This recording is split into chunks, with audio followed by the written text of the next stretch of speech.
মুহাম্মাদুর রাসূলুল্লাহ সাল্লাল্লাহু আলাইহি ওয়াসাল্লাম তিনি যখন নবুয়ত প্রাপ্ত হন, যখন তিনি নবুয়তের দাওয়াত দেওয়া শুরু করে দেন, তখন কাফের বেঈমানরা যখন শুনতে পারল নবী মুহাম্মদ সাল্লাল্লাহু আলাইহি ওয়াসাল্লাম তিনি কালেমার দাওয়াত দেন, তিনি ইসলামের দাওয়াত দেন, তিনি এক আল্লাহর দাওয়াত দেন, যখন শুনতে পান কাফের বেঈমানেরা নবীর চাচা আবু তলেব তাকে বলে, হে আবু তলেব, তাকে কর্কশ শুনে বলে, আবু তলেব, তুমি তোমার ভাতিজাকে মুহাম্মদ বিন আব্দুল্লাহকে নিষেধ করে দাও, সে যেন কালেমার দাওয়াত না দেয়, সে যেন এক আল্লাহর দাওয়াত না দেয়। কারণ কেন না, তুমি যদি তাকে নিষেধ না করো, আমরা তাকে দুনিয়া থেকে বিদায় করে দেব। যখন এই কথা বলল, এবার আবু তলেব বলল, কোনো সমস্যা নাই, আমি তাকে নিষেধ করে দেব, আমি তাকে বলবো যখন নবী মুহাম্মদ সাল্লাল্লাহু আলাইহি ওয়াসাল্লাম তিনি যখন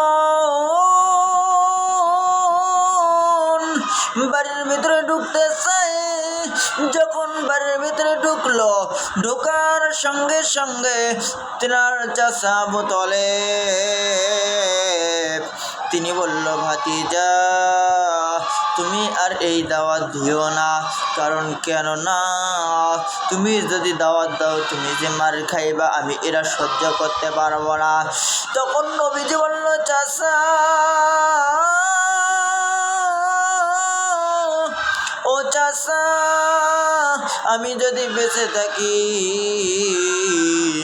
তাহলে ইসলাম বেঁচে থাকবে, আর আমি যদি এই দাওয়াত দিতে গিয়ে মারা যাই গো চাচা,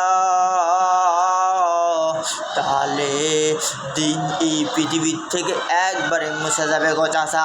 আমার জীবন যতক্ষণ আছে আমিও ততক্ষণ আছি গো চাচা, আমি ততক্ষণ পর্যন্ত দাওয়াত দিতে থাকব। এবার আমার যতক্ষণ পর্যন্ত জীবন আছে, এবার এই কথা শোনার পরে চাচা আবু তালেব বলল, ভাতিজা, কোনো সমস্যা নাই, আমিও তোমার পাশে আছি গো ভাতিজা, ঠিক আছে, তুমি দাওয়াত চালিয়ে যাও। এবার পর্যায়ক্রমে কি করা হইল, তার চাচা আবু তালেবকে নবী মুহাম্মদ সাল্লাল্লাহু আলাইহি ওয়াসাল্লামকে সহ তাদেরকে বয়কট করা হয়, তাদেরকে বাড়ি থেকে বের করে দেওয়া হয়, তাদেরকে বয়কট করে রাখা হয়, তাদেরকে জেলখানায় পাহাড়ের উপত্যকায় রাখা হয়েছিল। একদিন নয়, 2 দিন নয়, 1 বছর নয়, 2 বছর নয়, প্রায় 3টি বছর তারা ওই উপত্যকায় কাটিয়ে দিয়েছে।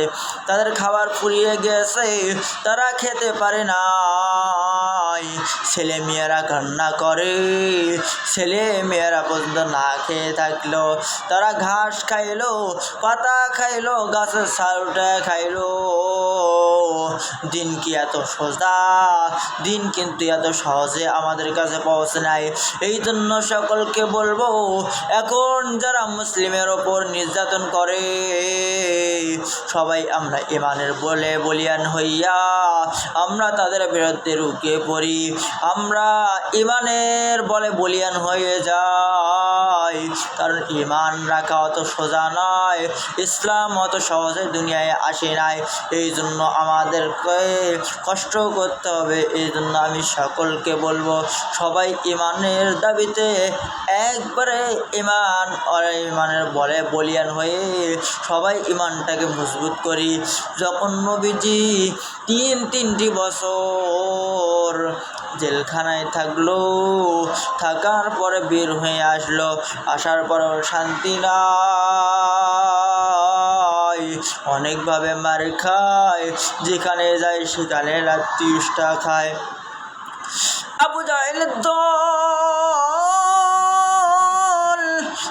সেখানেই নবীজিকে অপমান করে, অপদস্থ করে। লাঞ্ছিত করে। এই জন্য আমি বলবো, যারা ইমানদার, যারা ইমান আনছো, তাদের অনেক কষ্ট হবে। কষ্টের পর আল্লাহ পাক রব্বুল আলামিন বিজয় দিয়ে দেবে।